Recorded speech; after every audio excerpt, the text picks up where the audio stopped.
10 years ago when I didn't have a microscope, and I thought, well, what can I do? Because I mean, I want to see if water has memory. I want to see if this is a real thing myself. And so essentially I had a petri dish from something else I was doing. I had some really great water that I had a healing experience from. And I thought I'd project a thought into the water by thinking something and looking at the water. And as I was looking at the water, I noticed a bit of fluff floating around in there. So I put my hand in to take out the fluff, consciously thinking, I wonder if my hand will have any impact on the water's memory. So I put it into the freezer with the peas and broccoli and everything, and I forgot about it. And a few hours later, I came back and held it up to the light, and I took my very first photo. And now this is a photo, one of 40,000 photos of water responding in the most remarkable of ways. So this was my very first photo, and it's really an undeniable hand. And I have to say it kind of freaked me out a bit when I first saw it, because I wasn't expecting to see anything particularly. And it looks like an X-ray, and I found that really curious. And I wondered if all of water, the work water might do, might be like X-rays, but it turns out that that's not true. But I didn't know any better, and I had many thoughts going on about this, because it was very curious. And so I thought, well, if any water is going to be naturally informed, it would be the seawater. So I got some seawater and I froze some of that. And I nervously sat outside the freezer thinking, oh my goodness, what's going to be? Because I thought, well, if I see something relative to the ocean, then this probably isn't so random.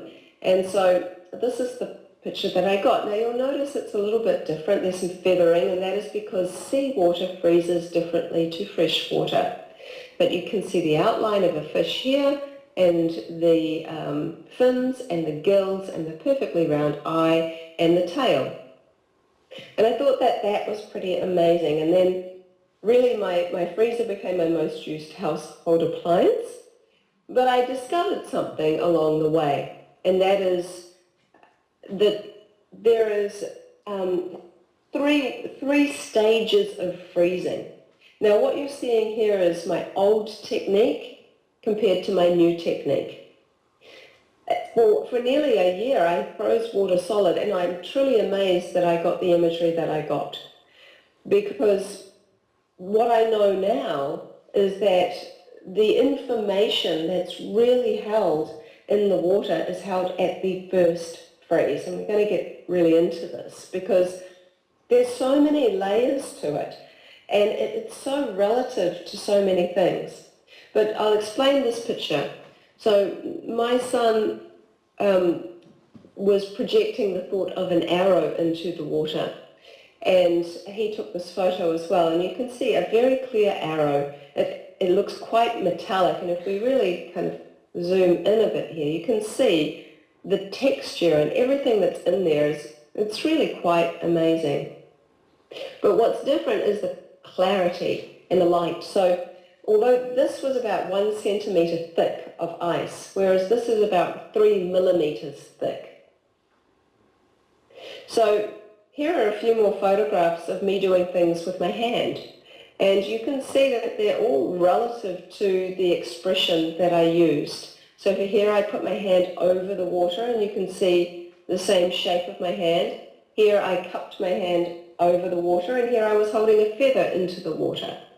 So what you might start to see in this very short, small introduction thus far is that water isn't designing things identically. It's using artistic expression. So I wanted to see, since water liked to design an imagery, if it would be able to recognize faces. So I would put my petri dish of water on top of a photograph of someone, and then use my technique. So this is one of my iconic photos. My friend Wendy let me use her photo, and you can see that there's an impression of Wendy in the ice, which is really amazing. But then I thought, well, what would happen if I used other people's faces and maybe statues, faces of statues and faces on coins and other photos. So here's a little selection. So you can see somebody sent me Sadhguru's photo, and you can actually maybe see the side of the dish. So this picture here is actually really large. The sizes vary, and you can see this is slightly over-frozen, but you can clearly still see the beard and the eyes and the hair and everything. This was my friend Igor, who was speaking at the second to last water conference that I was at, and you can see all these other pictures. So that's just a few. Now this is quite a special picture. Quite some years ago, I took some water from the Waikato River, which is my tribal river. My father is Maori.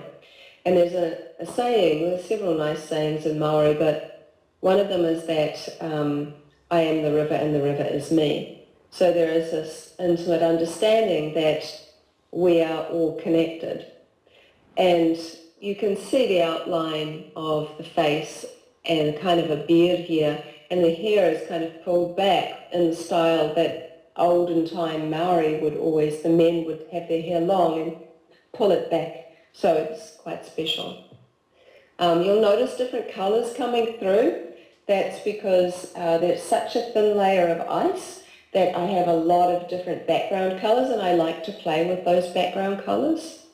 So here are some examples of my work. Each one has a story. We'll just touch on a few. For example, this dog smelt some of the water in the petri dish, and the water designed his nose. Over here, I went to a cafe, and there was someone who had left some water out for thirsty dogs, and there was a Schnauzer dog that was drinking from the water.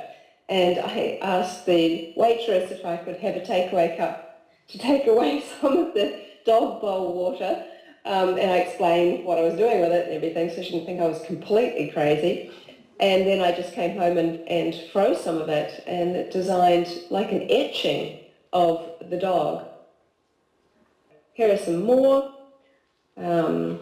Again, each one has a story, but it's really so that you can see that water is designing really intelligently, which to anyone new to this work is almost hard to believe, and I can appreciate that because it is sometimes. But I think we haven't understood our full potential because we really don't know what water is. We only define it by hydrogen and oxygen, or by something that hydrates us and what it can do for us. But there are some bigger questions to ask when you ask that question, what is water, which we're going to touch on.